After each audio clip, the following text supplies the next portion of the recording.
ბორჯღალოსნები უპრეცედენტო დოპინგ სკანდალის ეპიცენტრში. დასანქცირებულია ნაკრების 6 მოთამაშე და ექიმი.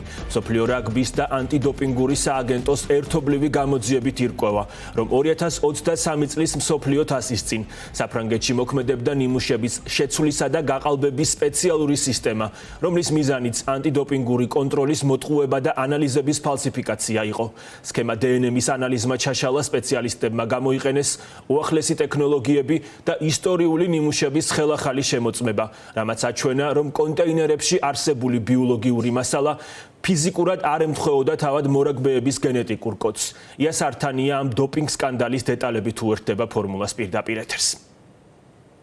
საერთაშორისო გამოძიება საქართველოში დოპინგ სკანდალის შესახებ კვლავ გრძელდება და უფრო მასშტაბურ სახეზღებულობს. მსოფლიო ანტიდოპინგურმა სააგენტომ და World Rugby-მ ერთობლივი დიდი გამოძიების შედეგად დაადასტურეს ანტიდოპინგური წესების დარღვევა საქართველოს ეროვნული რაგბის ნაკრების 6 მოთამაშისა და სპორტსმენთა მხარდაჭერის პერსონალის ერთ წევრზე. ამასთან ვადამ დაკარგა ნდობა საქართველოს ანტიდოპინგური სააგენტოს გადას მიმართ. აღმოჩნდა მსოფლიო ანტიდოპინგური კოდექსის რამდენიმე დარღვევა. გამოძიება სახელწოდებით Operation Obsidian 2023 წელს დაიწყო. იგი იკვლევდა ბრალდებებს, რომ მოთამაშეები დოპინგ ტესტირების დროს ნიმუშების ჩანაცვლებას ახორციელებდნენ, რაც წესების უხეში დარღვევა. ნიმუშის ჩანაცვლება აკრძალული მეთოდია გამოქვეყნებული ანგარიშის მიხედვით. გამოძიებამ დაადგინა 5 შემთხვევა, როდესაც ნიმუშების ჩანაცვლება მოხდა. ასევე გამოვლინდა, რომ გადას თანამშრომლები საქართველოს ეროვნული ნაკრების მოთამაშეებს წინასწარ ატყობინებდნენ დოპინგ ტესტირების შესახებ. გარდა ამისა, დოპინგ კონტროლის ოფიცრები სათანადოდ არ აკვირდებოდნენ ტესტირების მოწვეულ სპორტსმენებს და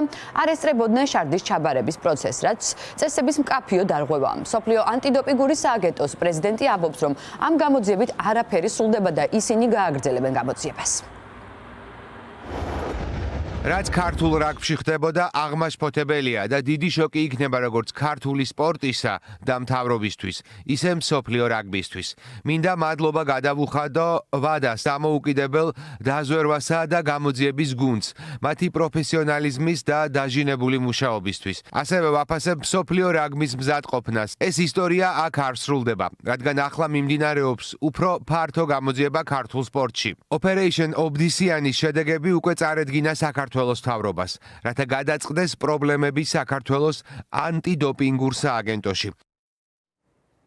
Operation Obsidian-ის შედეგები გადაეცა ვადას შესაბამის სამუშაო ჯგუფს. არსებული რისკის გათვალისწინებით და იმის მიხედვით, თუ რა ზომებს მიიღებს საქართველოს მთავრობა, ჯგუფმა შესაძლოა დაიწყოს დაჩქარებული შესაბამისობის პროცედურა გადას წინააღმდეგ. ასევე სტატიაში ნათქვამია, რომ ვადა იკვლევს სხვა სპორტის სახეობებსაც და თუ რაიმე იქნება აღმოჩენილი, მოხდება დნმ-ის შედარება.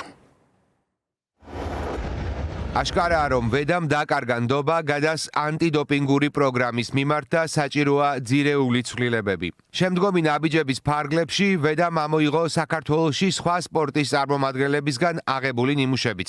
ახლა მიმდინარეობს მათი სპორტსმენთა ბიოლოგიური პასპორტების ექსპერტული შეფასება. თუ რომელიმე ნიმუში საეჭვოდ ჩაითვლება ნიმუშის ჩანაცვლების თვალსაზრისით, Operation Obsidian-ი შესაბამის ანტიდოპინგურ ორგანიზაციებს აცნობებს და დაეხმარება დნმ-ის ანალიზისა და შედარების პროცესში.